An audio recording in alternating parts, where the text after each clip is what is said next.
Friends, good morning. Welcome back my channel. మీ పద్మావతి మరడాని.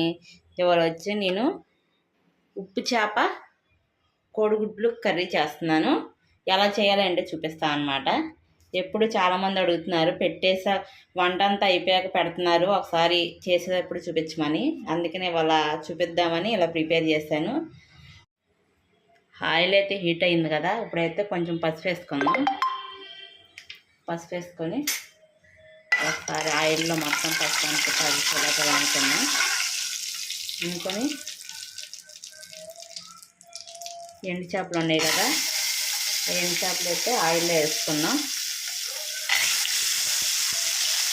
ఇదైతే ఎగినాయి కదా, లైట్గా బ్రౌన్ కలర్ వచ్చినాయి కదా, గోల్డెస్గా.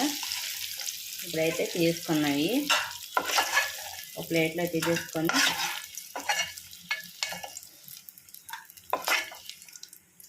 ఇప్పుడైతే ఉడకబెట్టిన ఎగ్స్ ఉన్నాయి కదా, అవి కూడా ఒకసారి వేయించేస్తాను.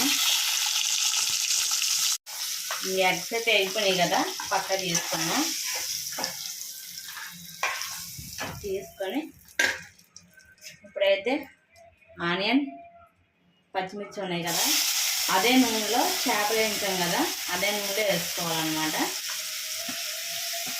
వేసుకొని కూరకు సరిపడా ఆనియన్ అయితే మగ్గిందో చూద్దాం. ఆనియన్ అయితే మగ్గిపోయింది కదా, ఇప్పుడైతే టమాటా ముక్కలు వేసుకుందాం.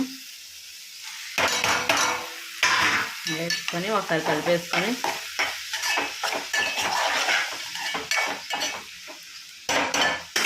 మళ్ళీ సిమ్లోనే పెట్టుకొని మగ్గనిద్దాం 5 మినిట్స్. టమాటా అయితే మగ్గిందో చూద్దాం.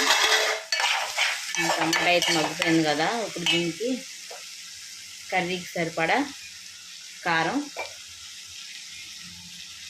ఇంకా కొంచెం వాటర్ వేసి ఒకసారి కలిపేసుకునేలా. ఇదైతే కారం వేసి సేపు మగ్గింది కదా, 5 మినిట్స్.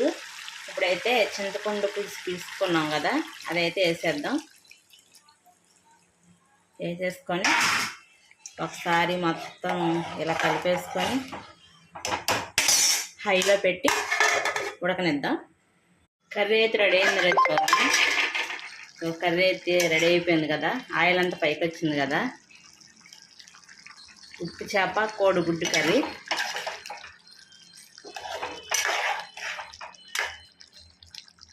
ఇంకా వేడివేడిగా రైస్. మీరు ఎప్పుడైనా కోడిగుడ్డు